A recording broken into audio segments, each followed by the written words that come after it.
So I'm going to wait just a minute to see about whether or not Karen's going to make it. She and I emailed last week, so I'm hoping. And Stacy, while we're waiting, I'm going to put you on the spot. Do you mind introducing yourself to everyone? Sure, that's fine. Hi, I'm Stacy Lane. I'm the new Youth Services Librarian at Laurel Public Library.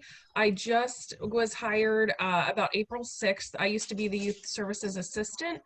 Abby Davis was my boss when I was the assistant, and she had a baby and moved with her husband back to where they were originally from.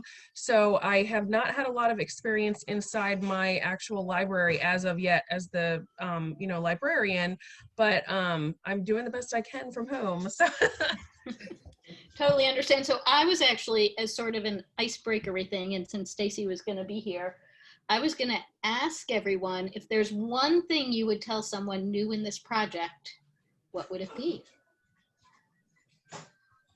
I can call on people, but I can also just give you time to think. Just what it's about, or in general? In general. I think have fun and go out there and just make new connections. I like awesome. That. And right now, you got to be creative about that. Mm-hmm. Absolutely. Who else? Judith? Don't be afraid to call on the support group that we've got through here. These Zooms have been great for giving me ideas and just calming me down in this time of crisis. That's great. Thank you, Judith. And where are you? What's your background? The only thing that I could come up with was a dynamite house. That's her picture. Wasn't that your picture, Judith? Yes. That was her picture. That was her picture. Are we supposed to have a, you can tell I didn't go on the cohort. Are we supposed to have a background that's special? No, but people have done that. So Stacy's got a bridge. And I'm not good at it. Like anytime I do it, it just looks horrible. Like I look like it. I'm blinking. I think my computer can't do it. You see my hair keeps fading in and out. Yeah, exactly. But I didn't want everybody to continually see the mess that's behind me in my office, so. That's great. I actually, so. My mess. What? Leslie, what? I'm showing my mess. Yeah. You should be proud of. That's not such a mess. You should be proud of. Embrace your mess. Right. Jenny or Allison, thoughts? Yeah, I think one thing kind of along the lines of what Leslie and Judith had said for me is just to stay open to new possibilities, because I feel like I've heard different ways of thinking about this project from everyone, and it's been interesting to see how the project comes into, I don't know the right word for it, but how it presents itself in different communities. So I'm still not totally sure what mine is going to be yet, but I like hearing about what everyone else has thought of, and it makes me think more about it. So welcome. And actually, we'll do a second round because I realized I didn't have you all introduce yourselves to Stacy. But first, Allison. Do you want me to introduce myself? Yeah, too? you can start the introductions. And I am Allison Shimmick, and I am the director of the Fayette Public Library in LaGrange, Texas. And we're kind of in a central part of the state. And I have been a part of this project since, what, 2018, 2017? I don't know. 4 years, so 2017. Well, no, you weren't there the first year, right? So yeah, so I participated in 2017 and 2018, and then stayed on as a coach / mentor to participate with to help other participants. And if I had to, gosh, this is so hard because I feel like I've learned so much to tell anyone. But I think this project really has a way of kind of forcing you outside of the box and really looking at your community with fresh eyes and coming up with really cool creative partnerships that you may never have considered before. Thank you. Yeah, Allison can't leave. She's just gonna stay forever. Hi, Austin. I'm emailing, I hope I'm not being rude. I'm emailing Karen as we talk to see if she's gonna be able to make it. Oh yeah, I forgot Karen was supposed to be here too. Yeah, Karen was supposed to be here too. So hi, Austin. We're introducing ourselves to Stacy, and who is new to this group, and also talking about one thing you would tell someone new about. Okay, thank you, Austin, about this project, what you've learned, the work you've done, sort of anything that comes to mind. So you can chat, if you can put it in chat. And while we do that, Jenny, tell Stacy who you are besides Jenny. Well, hi, Stacy. I'm the teen services librarian at my library, which is in Burlington, Washington, about an hour north of Seattle. So welcome to youth services. I think that's what you said you were doing. So yay, great work. All right, and Judith, who are you?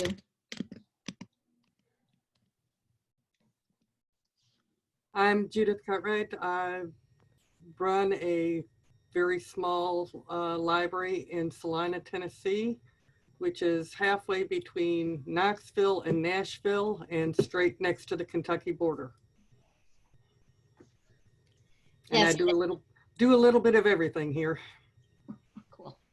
Thank you, Judith. And Leslie. Hi, I'm Leslie Vogt. I'm the library director in Pittsfield, New Hampshire, which is in the middle of the state. Thank you. Oh, and Karen's here. Are you? Hey, Linda. I was moving okay? furniture. I'm fine. I was moving furniture, and all of a sudden I was like, "Oh man, it's 4 o'clock. I'm late." All right, I just emailed you, so. I'm late. I'm late. Well, I realized that Everybody. we had emailed last week, and then I didn't email you yesterday except adding you to the regular old Future Ready email. So I thought, oh, maybe I should have contacted her. But good, your timing is perfect, actually, because we were introducing ourselves to Stacy, who is new to the group. And we're just finishing that. And Stacy, I don't know if you're seeing the chat, but Austin said that he's at the Oglethorpe County Library. He manages the library near the University of Georgia, Northeast Georgia. And Austin, how long have you been back in your library? I'm just curious, and I know you just have to chat, so you can tell us in the chat. So what I thought we would all, oh, and Amanda, when you're ready, can you talk now? Do you want to just introduce yourself to Stacy too, since you are here a lot? And I don't want to. Sure. And I don't know that I ever introduced myself to this whole group, but I'm the research manager at the Connected Learning Lab at UC Irvine. And myself and my team have kind of been, I think you know Sari better than you know me, but we've been kind of trying to work with Linda and help the Future Ready cohorts think about connected learning in their spaces, as well as how to evaluate those programs. And Stacy, I think some of the materials I sent you were connected learning focused. So Karen, I thought once we did icebreaker welcome, we would just move straight to you. And I'm doing deja vu. I feel like we've done this recently, but maybe not. I'm gonna introduce everyone to Karen and then have her talk about stuff. So Karen was in cohort 3. And she is in, I want to say College Park, Pennsylvania, but that's not the name. It's Slippery Rock. Slippery Rock, Pennsylvania. And there isn't even a College Park, it's College Station. So I'm totally off, right? So Slippery Rock, Pennsylvania. And she and I were emailing a couple of weeks ago for some reason or another about community, and she was saying all these things she was doing with her community while the library is closed. And I thought, oh my gosh, this is what everyone should hear. So I wanted Karen to talk with everyone about how she is connecting with community while things are different. And you can ask questions and we can have a conversation, and I don't think it has to be super formal. So it's not like Karen is going to sit here and lecture you for half an hour or something. No. So Karen, can you tell everybody a little bit about Slippery Rock and your library, and then talk about how you're connecting with community at this point? So we were in a teeny tiny library and we moved to a bigger library, and I thought that that would be an awesome way to grow. My library was really just a walk-in. It was 283 square feet. So when I applied to the Future Ready program, I thought this would be a great way to tie in having my bigger building with inviting people into the library, because it had not been a place where we were able to just sit down and hang out. There were 2 public computers in that space, but there really wasn't a place for teens or anything like that. So that's why I got involved with the Future Ready with the library, and I thought it was just an amazing opportunity, and it did turn out to be great. Plus, I met awesome people like Allison and Linda and many others. And then during that time, my library system was also hit by a computer malware, ransomware virus.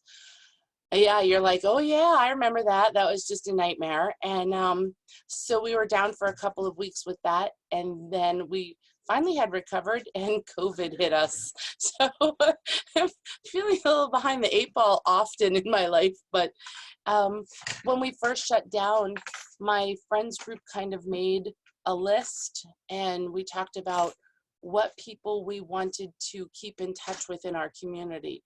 So we sort of said, okay, we need pen pal buddies, if you will, but really on the phone, and just people who are living alone, older people who might need some extra services, or might just want the extra services, widows, widowers, people who are in wheelchairs. And we just sort of reached out and said, hey, the library's here for you.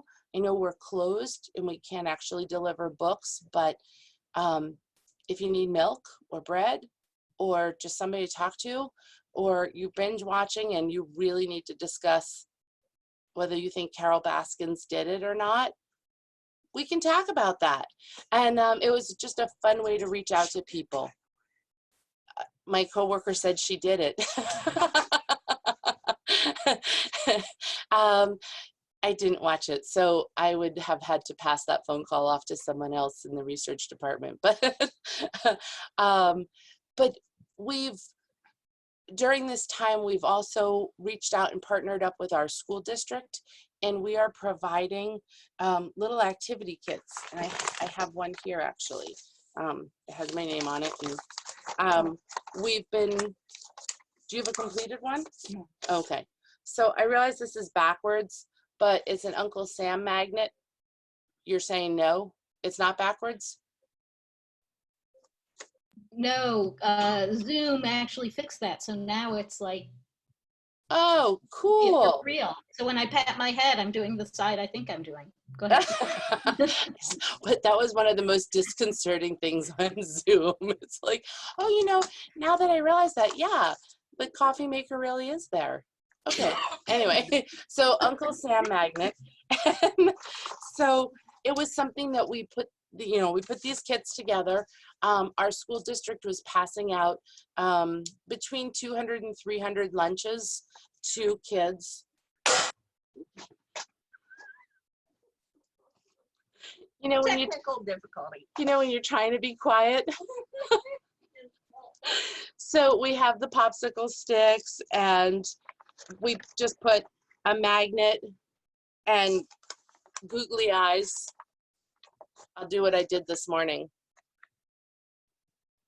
And so we made these kits for the kids, and we passed them out along with the lunches for the kids. Now school's coming to an end, but we did, like I said, we partnered up with the school district to provide that. We also continue to work with the teachers, and we're going to be passing out all of the summer reading things that parents can download. The little tracking sheet that Tiffany created, we will send that out with the teachers electronically. And so then every kid in the school, and we didn't used to get every kid, but this year, because of this, parents will have that opportunity to have that right at home if they have a printer. If they don't, we can print them out a copy here. We've got several dozen printed up, and we'll just put it right by the drop box when they come in to return the books, because we are not yet open. We're actually not even doing curbside yet until June 6th, 8th, 3rd, I don't know, 5th. Pick a day, we'll start, we're ready. And so we've you know, we're ready for that. Anything that the teachers need, we've been talking about them. Yeah, sometime the first week of June. And Allison, I didn't do it. I haven't watched it. I'm sorry. But we do have a whole bunch of things planned virtually. We're going to start a TikTok. We sort of did a community poll. Should we start a TikTok? And it came back with an overwhelming yes. You know, do it, do it, do it. I think they just want to see us on little videos. We've partnered up with a whole bunch of the businesses and just said, hey, we're here. You can't come into the building, but we've got Wi-Fi. We were the recipient of the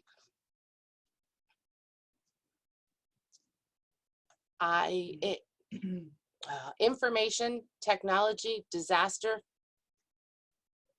Communication Resource, something like that. IDT. Anyway, so we got boosted for our Wi-Fi. And so it now reaches across the whole parking lot, and we'll be able to tell people to come on in, and it actually reaches around our building, or goes through it, I guess, really, to the patio area. So I did get sun. I can see that today. We sat outside and we actually contemplated perhaps closing every day for an hour so we could all sit together at lunch, which I know is not socially distancing, but we've all been working together anyway. It's hard to eat and wear your mask. So I could put a fork in here, but that sounds dangerous. And we've just been reaching out to all of the police, the city council, and just saying, how can we be a part of a robust recovery?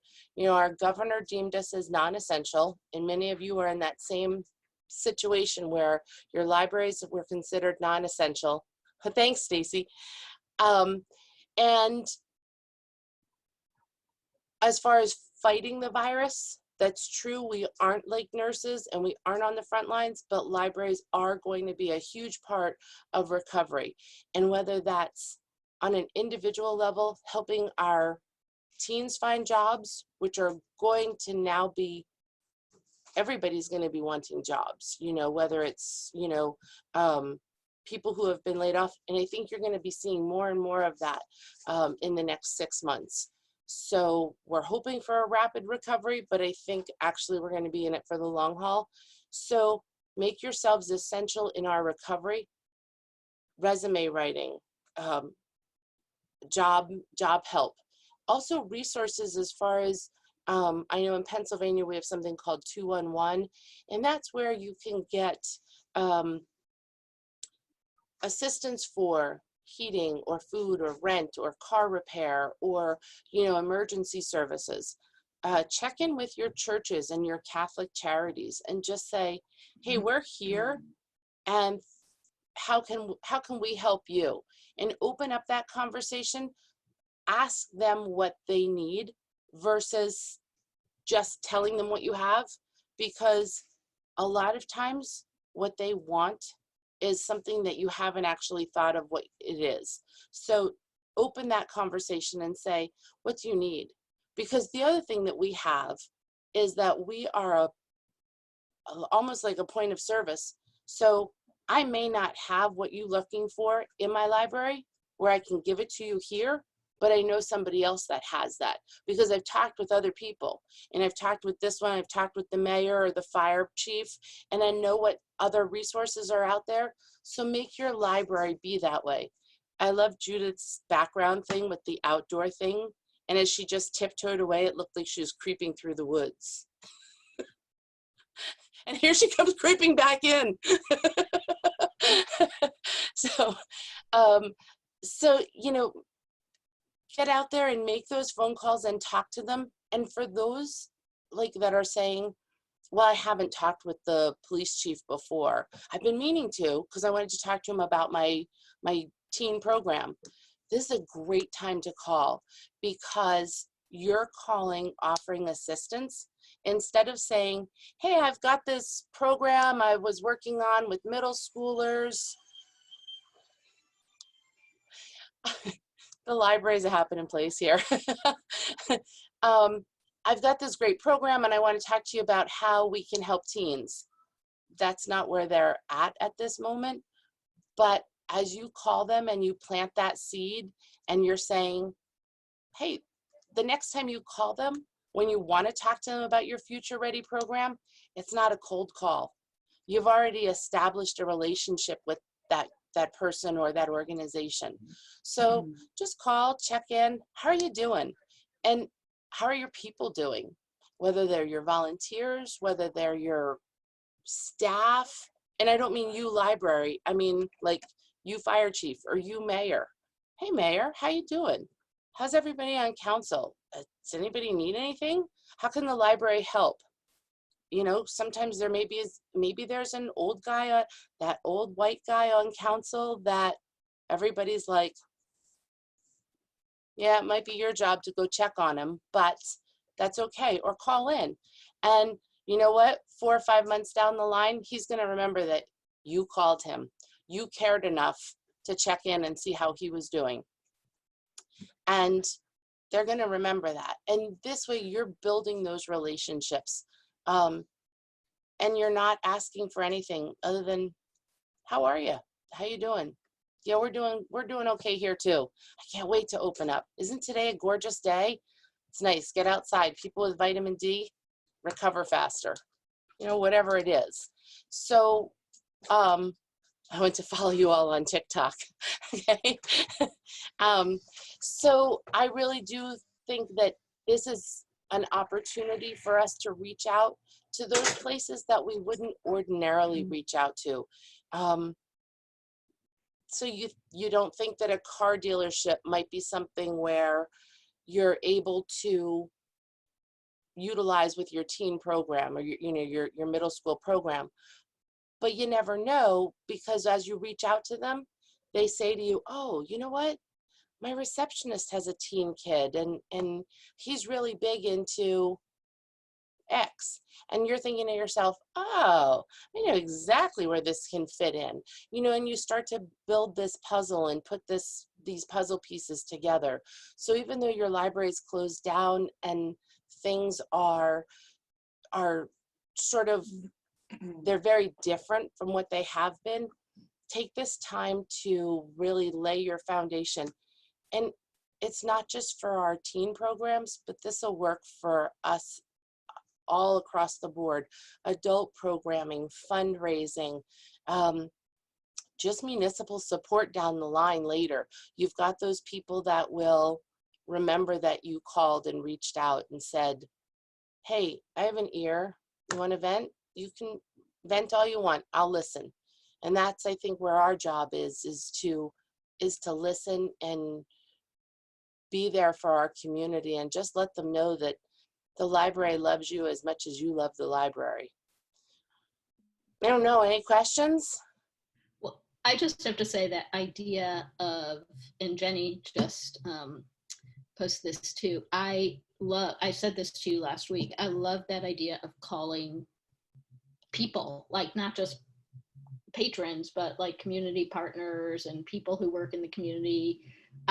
It blew me away last week when you told me that. I was like, oh, wow, that is such a smart idea. So thank you. What has the response been like, Karen?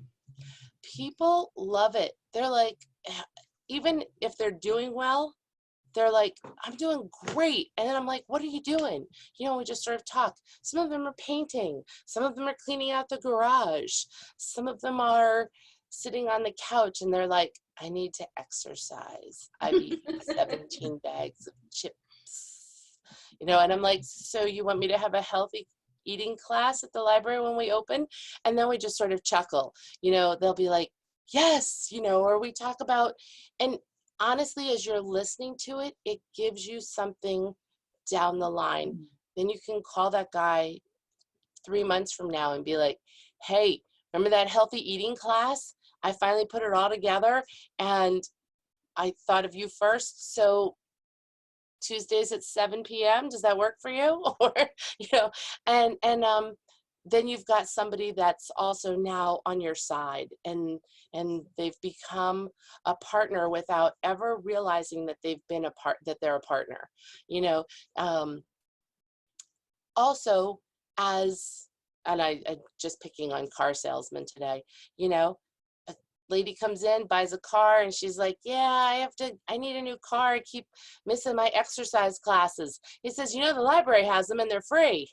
He may not have never gone to one of your exercise classes, but if that's what's on his mind, then he's going to pass that on for you, you know, and suddenly you'll realize that you have 24 advocates of the library out there in your community. And you know, I just think that it's a very easy way to check in on people and do that. And there's no pressure, because all you're asking them is how they're doing. You're not calling them with any other ulterior motive. Now you may in the future, but. That's awesome. Anybody have any questions or thoughts? Unmute. I think that's a great idea, especially with me being new. It's kind of like an introduction to the, you know, like to our neighborhood, but also, you know, because I had the idea, I was talking to our adult services librarian about maybe, she said that like one of her like untapped markets is like young adults in their 20s. And I was like, well, how can we capture people that, you know, like young adults as 18 plus, you know, like when they're graduating. And I reached out to the principal at our local high school to see how many graduating kids they had this year, because we were thinking about like either sending or somehow getting like a graduation card out to them and being like, hey, we're here for you and we'll always be here for you throughout your life, like as your life changes. And like maybe get like, you know, like a small gift card or, you know, something like that, just to tell them that, like, you know, congratulations, this is a big achievement, because a lot of the kids in our area don't have that, you know, they don't have a lot of positive role models that are adults. But just as we did that, they had one of the student body had died in a shooting. So it was just like, I never got anything from the principal, because obviously he had like so much more to work with. So it's just like, you know, with making a very short, you know, making just a sentence of you're trying to make something very short but making it extremely long, in other words. But going back to that, you know, that would help, because if I had called him first and just said, you know, hey, this is who I am, and you know, it might have went a little bit better like down the line or something. But because it's like, I don't even know who I would even call now, because I don't live in Laurel. I live like outside, you know, still another small town in Delaware, but it would help. So sorry, that's like a very long-winded answer. No, I would say reach out to your superintendent and just say, hey, I want to, you know, I'd love to do something with all of your schools. Now, I don't know how many schools you have, and that might be a really big proposition. Maybe you do want to take it down. It's not. We have 4. So I have a high school, a middle school, and 2 elementary schools. So when I say I want to work with the district, that's a pretty manageable thing. But and you sound very cool. Idea of something for the graduating seniors. Maybe you can scan a library card application and ask them if they can send it via email to the students that are graduating, and just say, hey, you can get your adult library card at the library now. You guys are graduated. So, you know, welcome to higher learning or something like that, you know, and just give them their library card and to scan it and send it is totally free, you know, and if they bring, you know, they print it out and say, you know, hey, follow us on our website. We'll be announcing when we're open, and all you guys can get a free card. Even if you're not a free system, which I don't know if you are or not, but if you're not, maybe your friends group can underwrite the seniors that are signing up for a year membership at your library or whatever.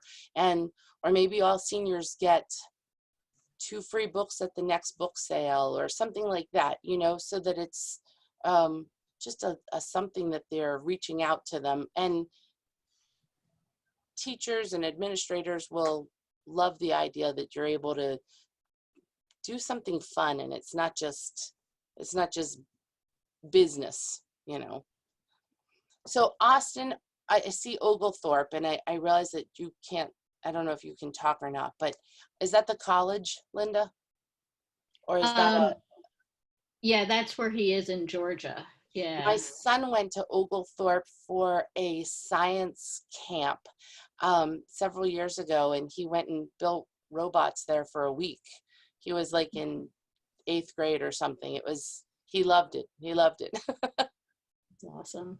Karen, can you also mention, I don't think you did, like when we talked last week, you were about to have that coalition meeting. Can you talk a little bit about that work you're doing too and how that transpired? Sure.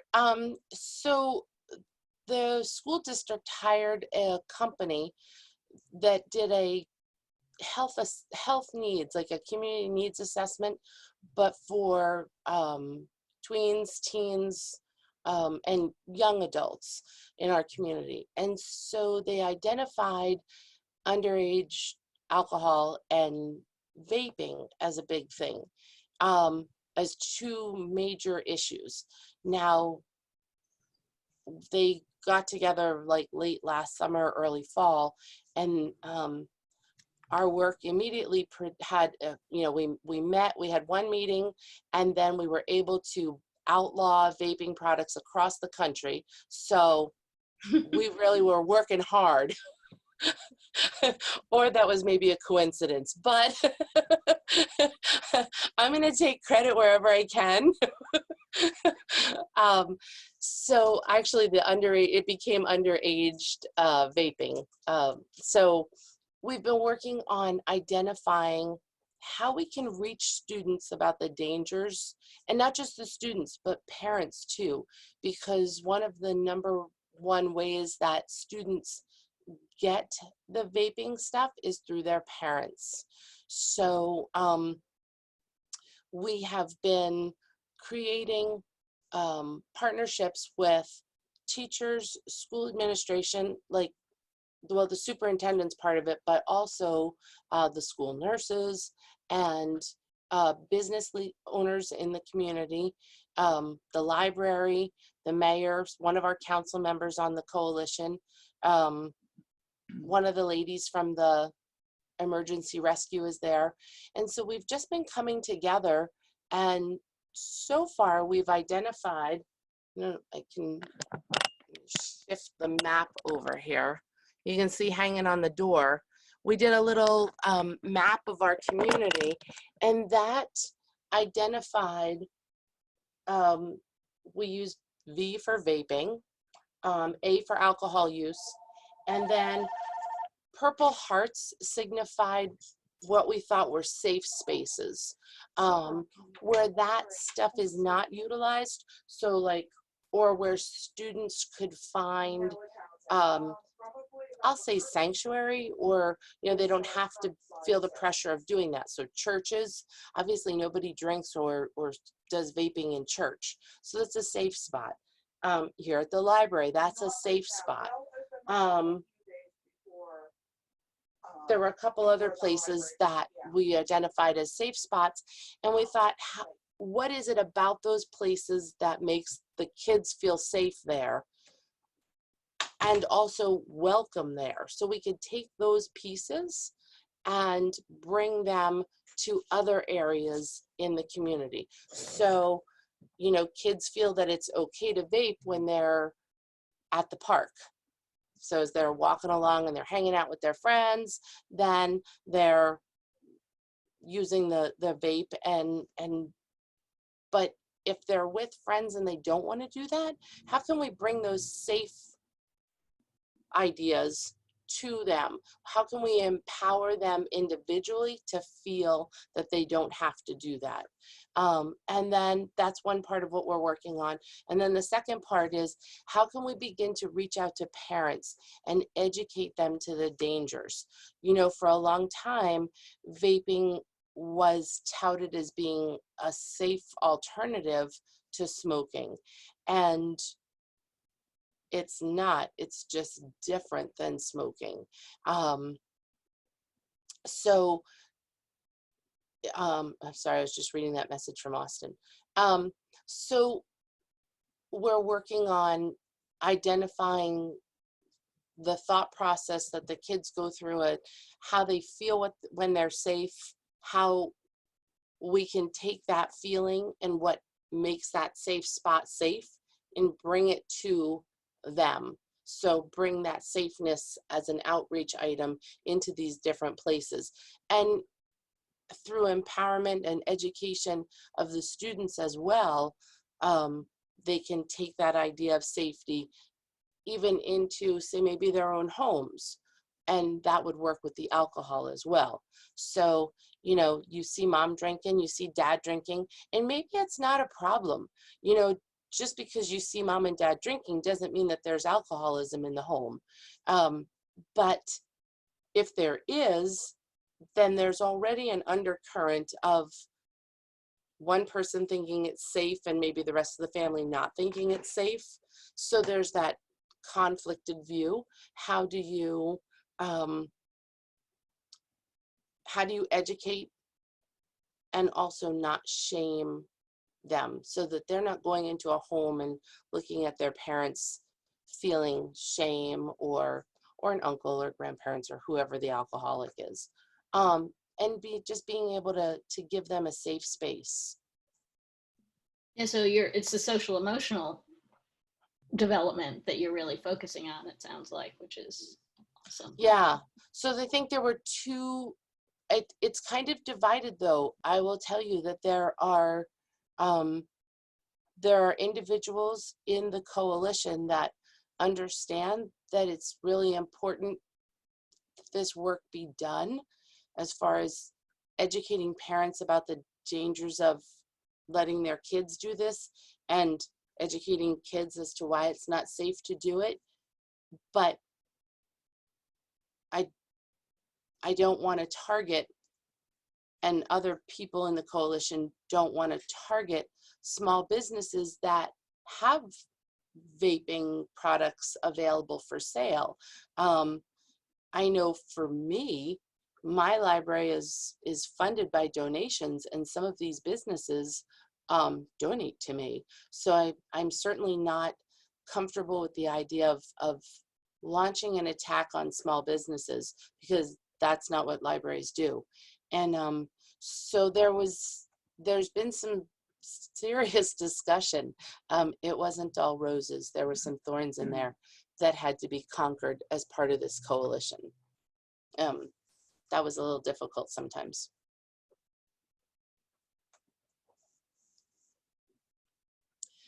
It would be good to get kids in. Oh, you're muted, Linda. That could be a really interesting civic engagement project with teens, like just what you were talking about with middle schoolers and high schoolers, thinking about the challenges of, you know, having the dangers of something like vaping, but yet also having small businesses in a rural community that it supports.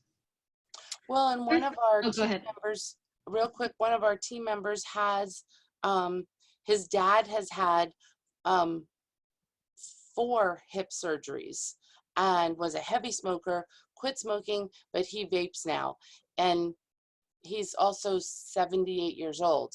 And you're gonna suddenly tell him that he can't vape because it's not healthy for him? Really? You can do that? I don't know. If it was my dad, I'd be like, sure, Dad, you want mango or strawberry? Like, Yeah, no, totally. It's really interesting. And I'm keep talking. I'm sorry, Karen. It's you and me. Other people can talk, but I think what's also really interesting is like these pieces that once you start working with community, like you start to see like there's all these levels of detail that you need to think about, and it's not just a black and white issue, which is another thing to help and think about with middle schoolers and high schoolers. Who else?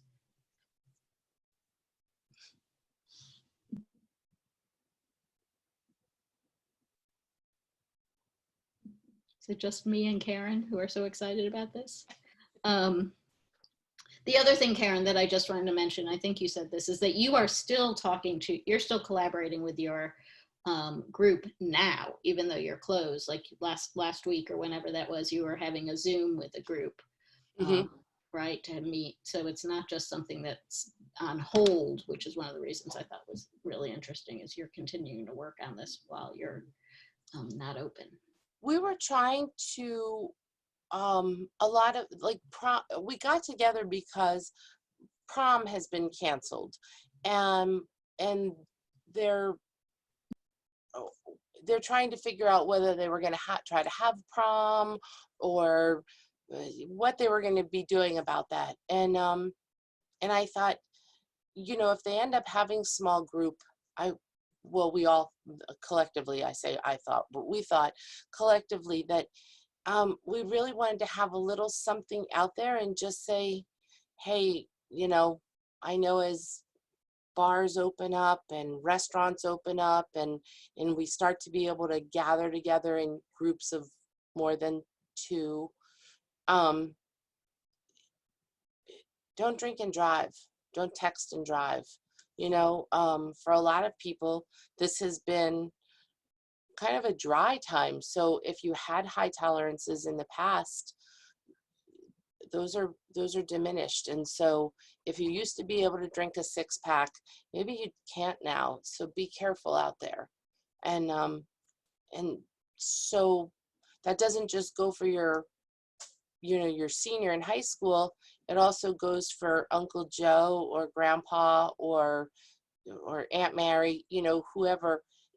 You know, just sort of pay attention to what everybody's doing while you're out there, and just, you know, we've been telling everybody for months now, stay safe, stay healthy. I think that's going to be the new, like, you know, call me when you get home, stay safe, don't drink and drive. and I think that it was just a message that we wanted to get out there. Even though school's done, summer's starting, and as restrictions loosen up, just sort of, I don't know, I guess be aware. You know, all of us need to be aware, not just our own. If you're used to having, you know, a glass of wine, you know, you get together, a family, you're all talking, and all of a sudden you realize, wow, the third one slid down real easy. You know, just be careful out there, everybody. I think that should be what your TikTok is, Karen. I'm sorry, that was just really funny. Other questions? I made Stacy laugh and Allison laugh. Other questions, comments, thoughts? Judy has this ghost running around in the background. Look, there's an elbow. I love it. I've never seen that in a background. I love it. I've never seen another person coming behind someone else. That's really cool. Is that your grandson, Judith? Oh, or is it a person? Ooh. Do a whole thing. Any other thoughts or questions for Karen?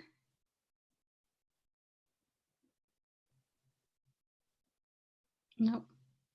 Thank you, Karen. You're more than welcome to stay. I thought what we would do next, and we have about 13 minutes, is I wanted to call up the slides from, I don't know, who got to see Lakeisha? Was that last week? Allison? Who else saw Lakeisha? I think it was last week. Leslie?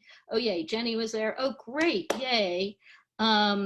She really is doing great things, Stacy, and not that far away from you in Delaware. How far is Delaware from you, Karen? I think of Pennsylvania and Delaware close, but Pennsylvania is huge.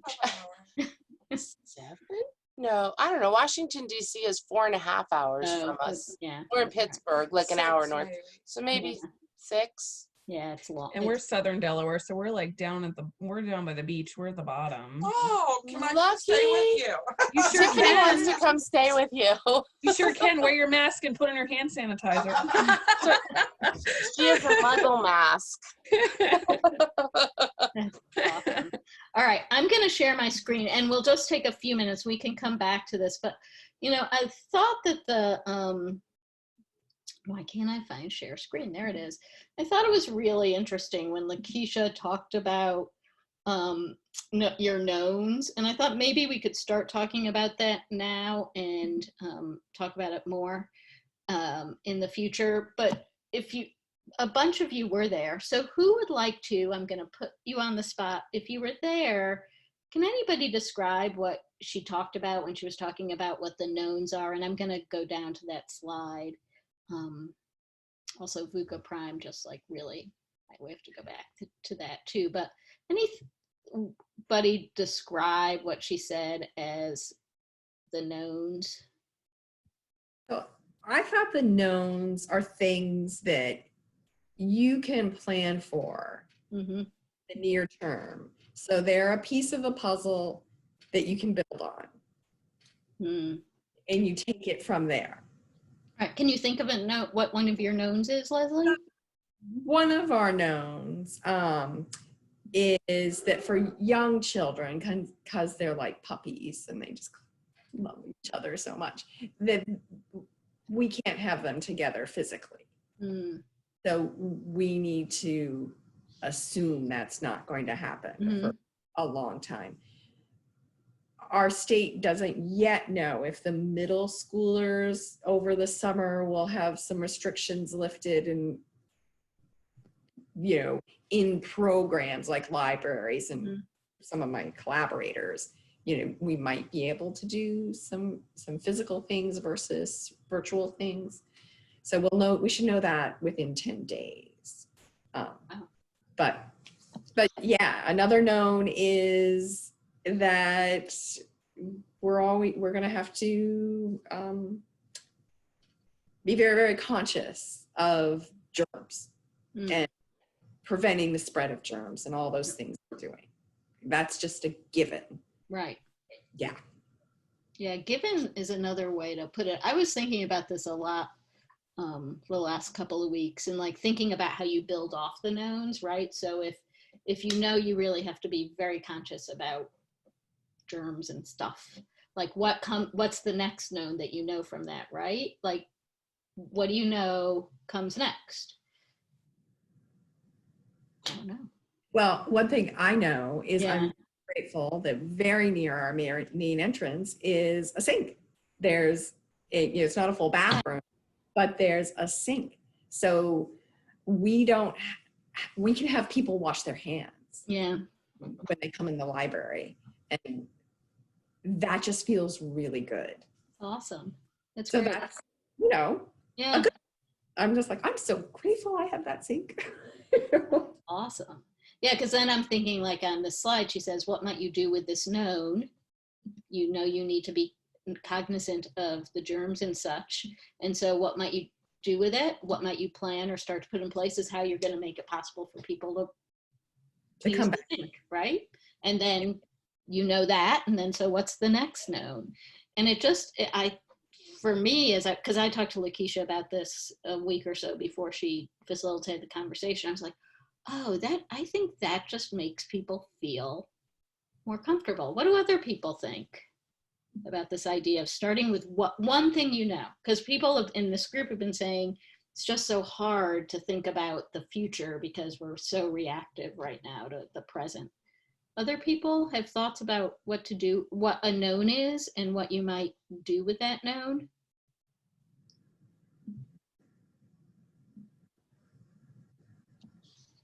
So I'm going to say one thing, and I don't know if this is helpful to me. When I first watched it with Lakeisha, I didn't write down any knowns. I went through the whole activity. I was like, I have no idea what to write down. I went back and listened to it again and kind of maybe my head was in a different space, but I think you can do it I think the exercise is really good to do on a regular basis and that it really helped me going back, and I did it again, and I felt like I was able to come up with more knowns, because like she said, the situation's changing. One day we can do this, the next day we can't do that. So if you kind of focus on your knowns and make it a regular exercise, it might, you know, it might make you feel more empowered. So do you have a known, Allison, that you can tell people? I know we will be doing some form of virtual summer reading. There you go. Yep. We resisted that. I resisted it too, but now it is a known, and I built on that known by finding somebody else who is doing something similar, and now we're going to use their software for free. And so another known is that you have software that you can use for free. Yes. Right? And then Yes. you can build off of that known. Yes. Yeah. Jenny, do you want to, I mean, I think that's great. Do you want to expand on that at all, about the idea of making planning more manageable?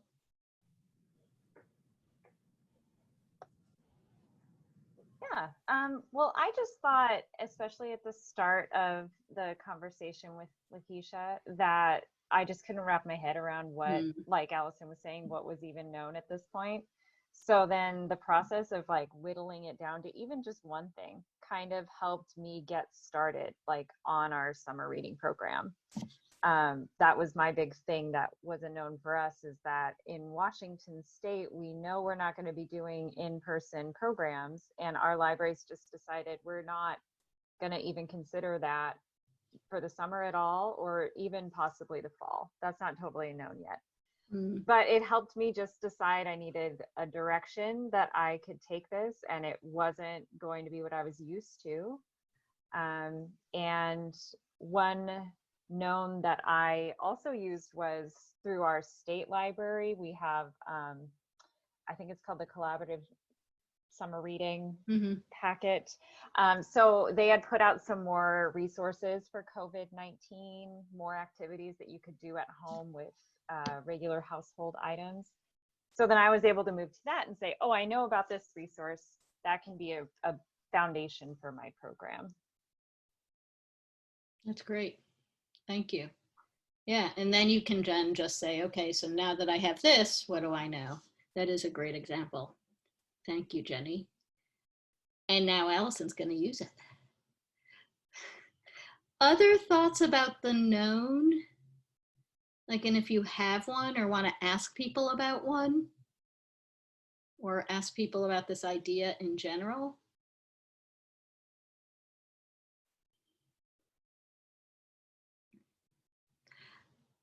Lakeisha and I did talk about like keeping people thinking about this. So I'm going to try like every time to ask people how their knowns are going. If you have a new known, what you've been working on with your known, all of those kinds of things would be great.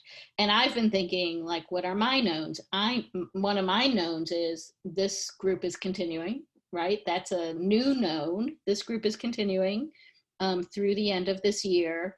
And from that, what do I know in terms of what you all need? Now, I don't know, like, I've been thinking about this. I don't know what you need in terms of the activities we were doing, because you can't actually do them. But what I do know is that we want to keep talking about how to connect with community, and someone like Karen comes in and we can do that. So my knowns are building for this project, are building off, okay, we have 6 more months. What do I know we want to do in those 6 months? What do I know we, are those activities, and so on. So I'm doing this too, because I think it's a really powerful kind of thing to think about. My other question for everyone, and we didn't really talk about this, is, and we've got a few more minutes, but how are people doing? And how are things going with everybody? I'm going to stop share so we can see each other again. But how are things going with everybody?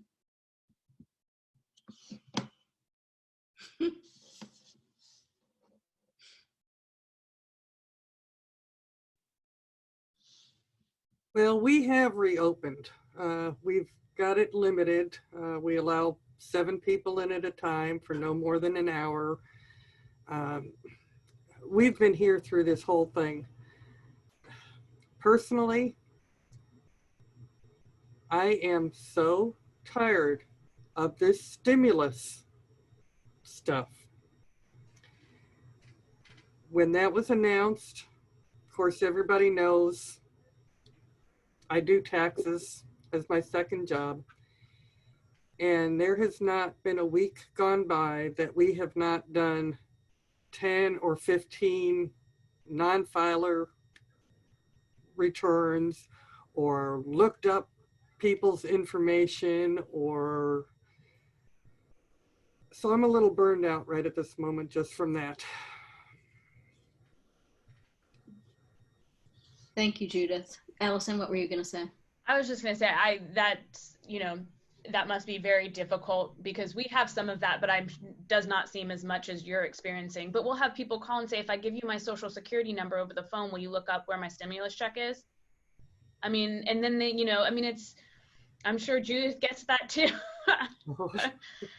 So it's definitely, I'm sure you're very burnt out. And my friend has gotten theirs. Why haven't I gotten mine? And I can't answer that.